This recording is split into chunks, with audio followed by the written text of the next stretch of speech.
পিতামাতা গুরু আদি যত মান্যগণ, সর্বপ্রথমেই গুরুদেব হচ্ছেন পিতামাতা।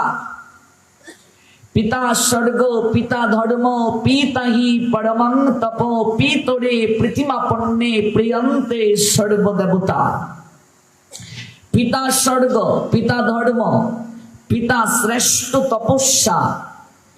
পিতা যদি কোনো সন্তানের জীবনে সন্তুষ্ট থেকে তাকে আশীষ বর্ষণ করেন, সকল দেবতারা সন্তুষ্ট হয়ে সেই সন্তানকে আশীর্বাদ দান করেন। মায়ের ক্ষেত্রে বলা হয়েছে জননী স্বর্গাদপি গরীয়সী, মা স্বর্গ থেকেও বড়।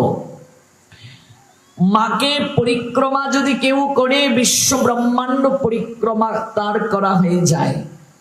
পার্বতী সেই উদাহরণ দিয়েছেন গণেশ কার্তিক।